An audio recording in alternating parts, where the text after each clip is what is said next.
Copyright disclaimer under Section 107 of the Copyright Act of 1976. Allowance is made for fair use for purposes such as criticism, comment, news reporting, teaching, and scholarship and research. Fair use is permitted by the copyright statute that might otherwise be infringing.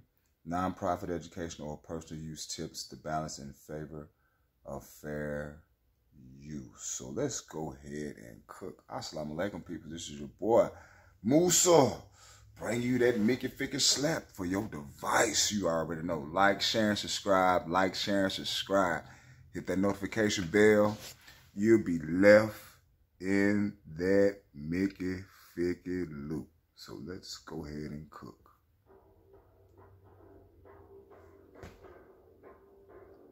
Yes.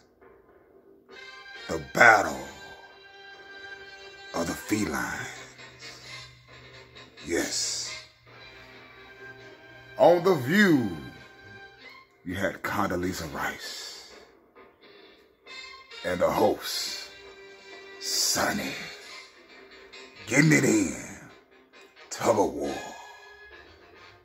Yes, I do have some audio, and I'm going to play this. So please, I want you to like, share, and subscribe. Like, share, and subscribe. And peep out this juice that I am sending to you. Shouts out to the black YouTube out there doing big things. Big things. I love seeing the Kwame Browns. The Carcinos. I love seeing that shit. Black man doing what it do. But we finna cook on this, though. We finna cook on this. First of all, let me be very clear. I said at the time, January 6th was wrong. I called it an assault on law and order and an assault on our democratic processes. So full stop, it was wrong. Law enforcement will determine what happened there, and those who violated the law ought to be punished. I also, on January 6th, for the first time since I was the National Security Advisor on September 11th, I cried that day, right? Because I thought, I study countries that do this. Yes. I didn't think it would happen in my own country, so it was a terrible moment. I will say that that night, when they filed back into the Capitol after it was secured, and they certified that election, I had new faith in our institutions and the people who were protecting them. So we came through that as a country that ultimately upheld the law. Now, I think what Senator McConnell may be referencing is, yes, it's time to move on in a lot of ways. Yeah. I'm one who believes that the American people are now concerned about their what we call kitchen table issues, the price of gasoline, inflation, what's happening to their kids in school. I think we're going to talk a little bit more about. Now, that's true that, man. I mean, like, Biden and everybody else made them decisions. They want to get your boy up out that mother. Shit. He tried to, at least he tried to get the country to come back to work early. I don't give a damn about no rhetoric, man. I'm trying to, you know what I'm saying, make ends meet on my end. Now, these are real kitchen table issues. Real kitchen table issues. More about that. I will say that as somebody who was a national security expert, maybe didn't see in quite the same way the rise of China in ways that we're seeing it now. And so we do have a lot of issues. And I hope that what we will do is move on to the next generation of leadership. Because even people like me, I was in Washington a total of 10 years, 2 years with George H.W. Bush, 8 years with George W. Bush. I shouldn't go back.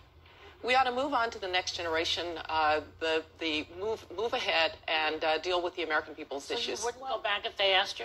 I have no desire to go back to Washington, D.C. Absolutely zero. Well, I think it's really politically expedient for Mitch McConnell to say, let's move on, especially when the former twice impeached, disgraced president enjoys attacking Mitch McConnell. But the problem is that past will become prologue if we don't find out exactly what happened January 6th. And we will. So it's not time now. We will find out. We must find out before moving on. We will find out. But I'm going to tell you, I live in California, not Washington, D.C. And the American people do have other concerns that we ought to be thinking about and talking about. Respectfully, And Madam so, Secretary, I think... well, let me finish now, Sonny, because as I said, I thought this would happen in countries I studied, not countries that I lived in. Our institutions have to be upheld. What happened on January 6th was wrong. I don't know how much more strongly I can say what happened on January 6th was wrong.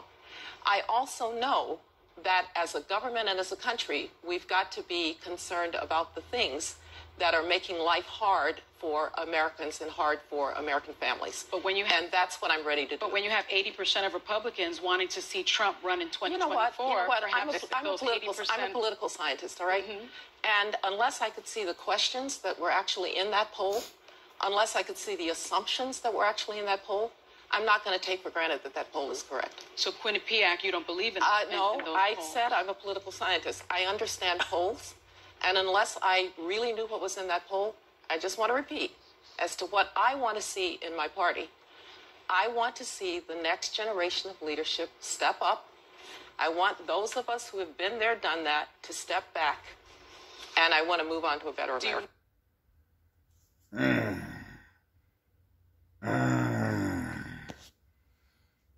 Wow.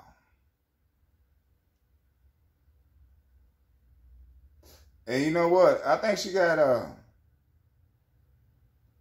about the critical race thing. I'm tripping off that too. You know what I'm saying? A lot of people want to kind of sweep history up under the rug, but they walking on land. How do they get this type of land? How they on this land? This is real. This land's not no theory. This is real that you're walking on. Now, how'd you get here? That's all I gotta ask. So the tight governor's race in blue-leaning Virginia is being seen as a barometer for which way America will swing in 2022 in the midterms. And one of the key issues up for debate is how much of a voice parents should have in their child's school curriculum, especially when it comes to subjects like sex education and critical race theory.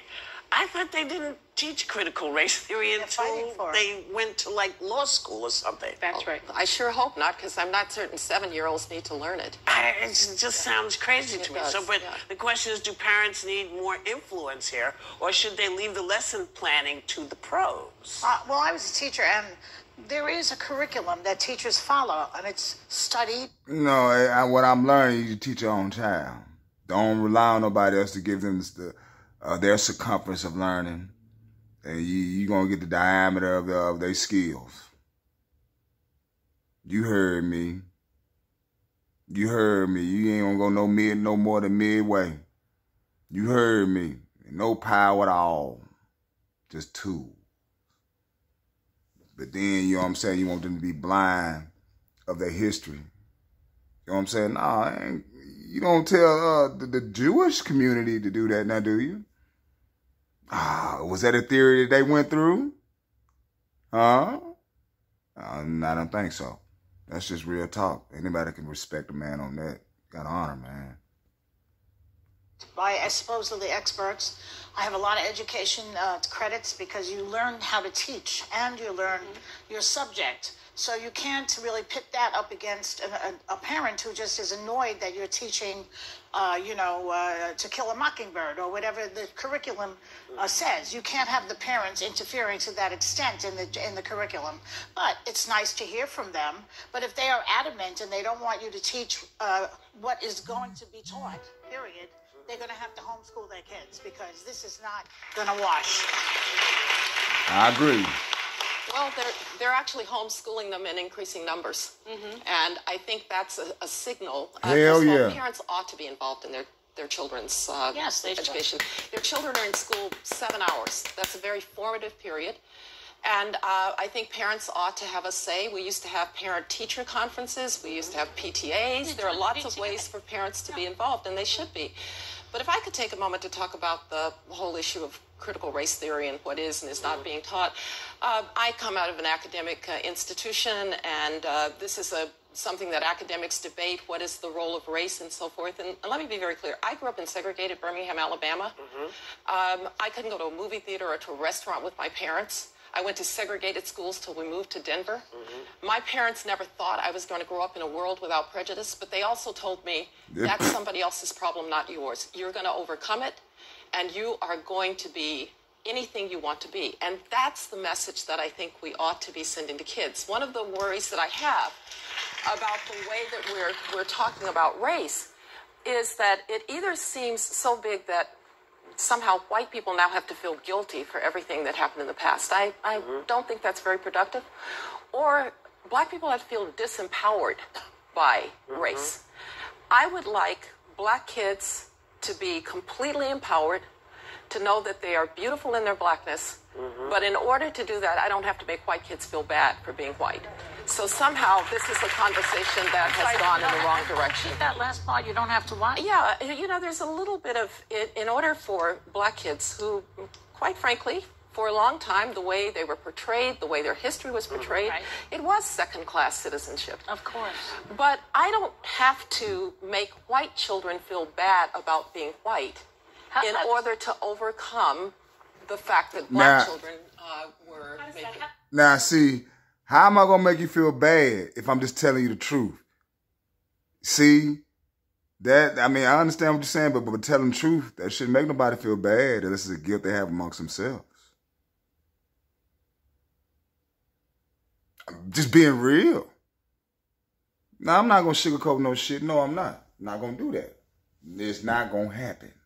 It's not going to happen, Captain. Not today.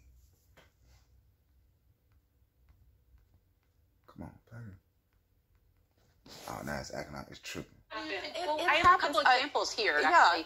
In Cupertino, California, in an elementary school, third graders are instructed to rank themselves based on their power and their privilege. California's Department of Education is proposing to eliminate opportunities for accelerated math in the name of equity. In Greenwich, a white bias survey is handed out to 7th grade English class. A New York private school is separating by race, gender, and ethnicity. White identifying group met with a white consultant who displayed a slide that named supposed characteristics of white supremacy. An equity statement from the school district of Palm Beach County outlined the initiative dismantling structures rooted in white advantage. It's happening across the country. Well, but again, if you have a teacher, history is going to be taught. Yeah, absolutely. History is and going it to should be be taught. And as we were talking earlier, you know, when you go to Texas, you talk to Mexican kids who feel like crap because they're being told they're less than because of the Alamo. The whole idea of teaching history and is so we don't... and on something real, this is the Mexican and the natives' land. California, Texas, that's all they shit, man. But yet they don't want to teach this in school. That's cool, but it need to be taught at home. I concur on that. But I just find it so crazy, asinine to me,